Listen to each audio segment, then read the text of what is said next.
محترم جناب عبدالرحمن داؤدی صاحب نگران جلسہ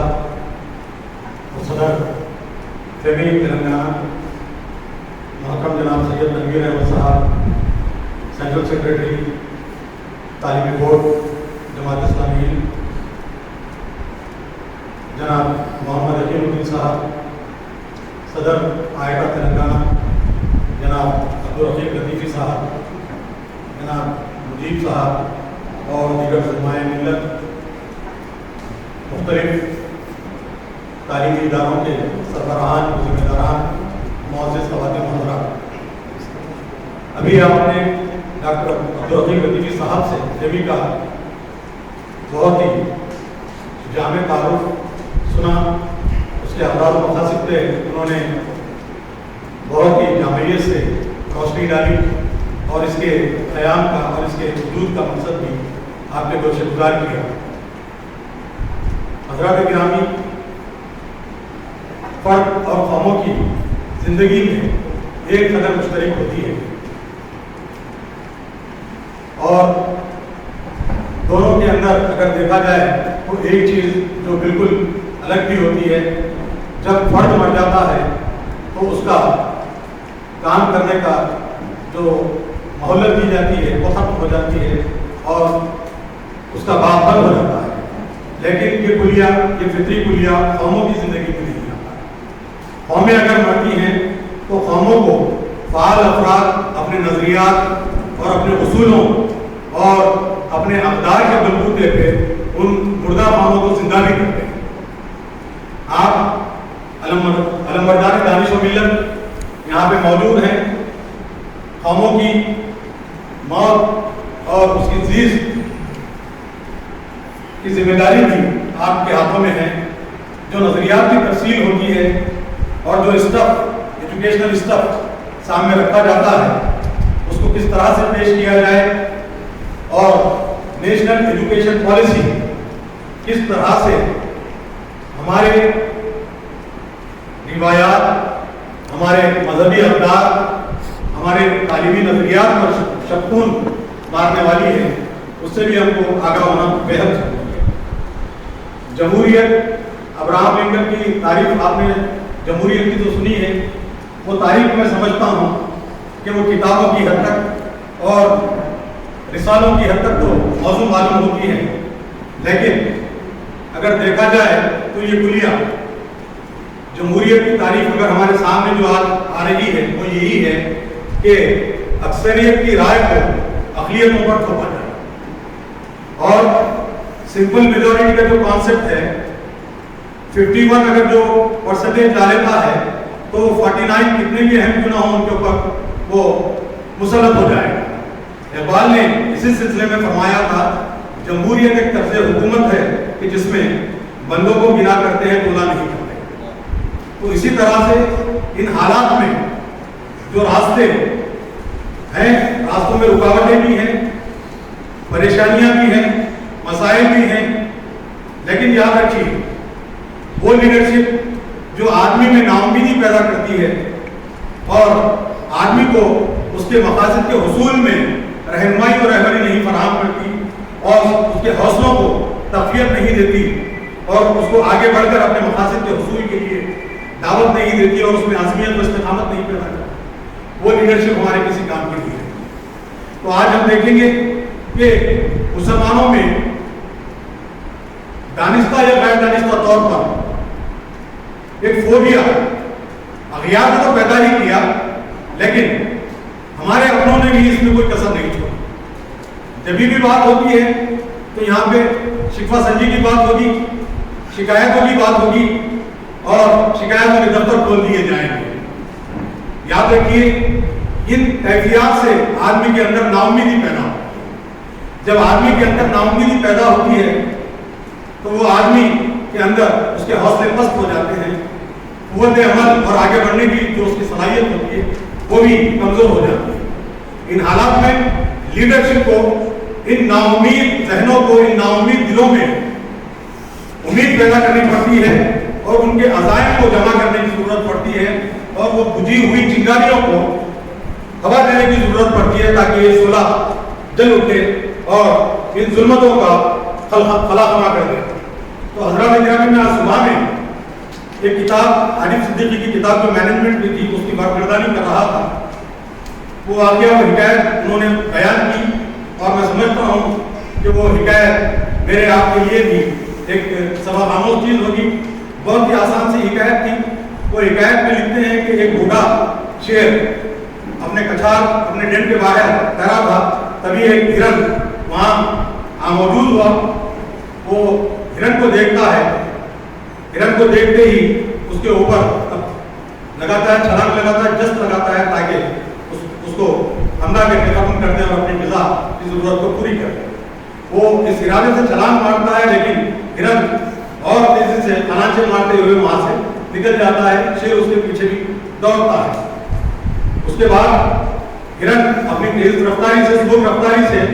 شیر کے ہاتھوں سے نکل جاتا ہے، تو شیر پھر آ کر اپنی کچھار کے پاس بیٹھ جاتا ہے۔ وہیں پہ ایک جوان شیر یہ تمام چیزیں دیکھ رہا تھا، وہ بوڑھے شیر کو دیکھ کر مسکراتا ہے اور ایک طنز آمیز لہجہ لگاتا ہے اور کہتا ہے، چچا جان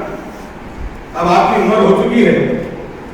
اور اب آپ آرام سے کچھار میں بیٹھیے، اللہ اللہ کیجیے۔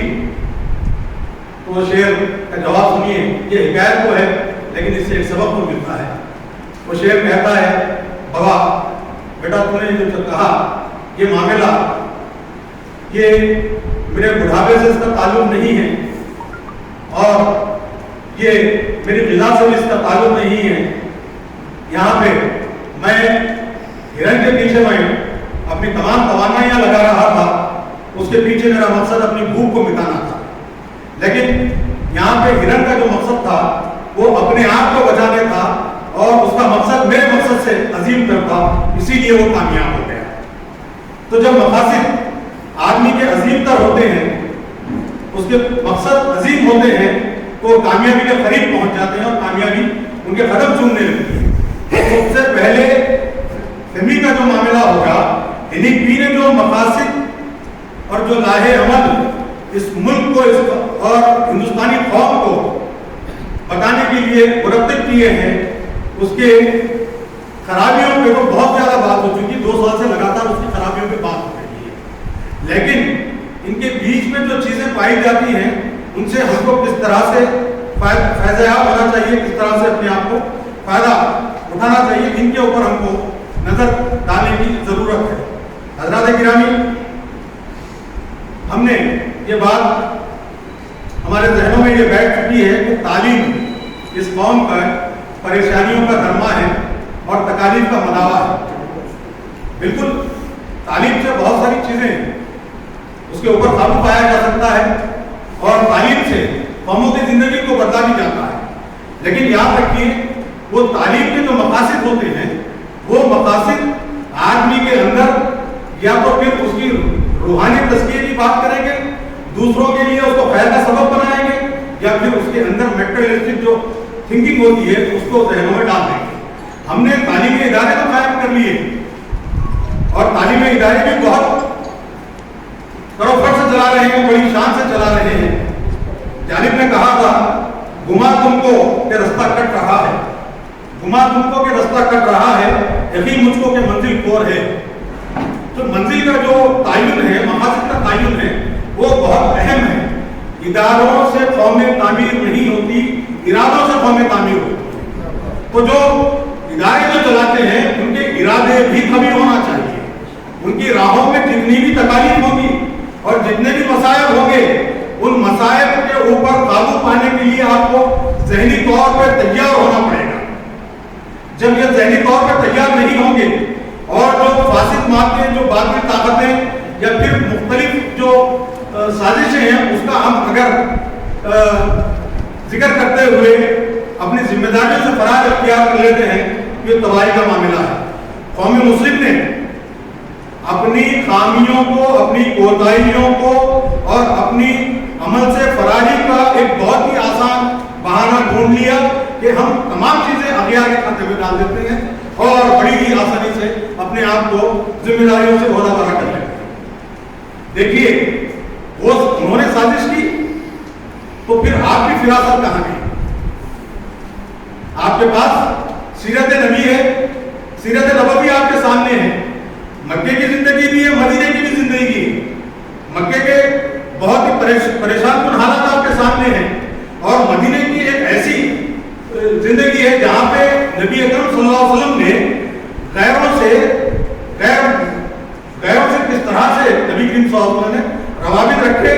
اور ان سے کس طرح سے آپ نے مفاہمت کی، کس طرح سے آپ نے مصالحت کا راستہ اختیار کیا، اور کس طرح سے اپنے صالح اقدار کو ان باطل اقدار پر نافذ کر دیا۔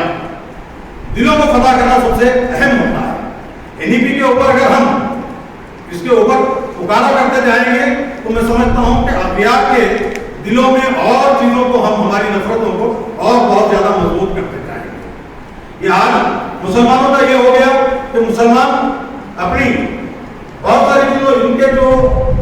رد عمل کی جو کیفیت ہے مسلمانوں کی، وہ رد عمل کی کیفیت سے مسلمانوں کو باہر آنے کی ضرورت ہے۔ اور رد عمل بھی کیسا ہوتا ہے مسلمانوں کا؟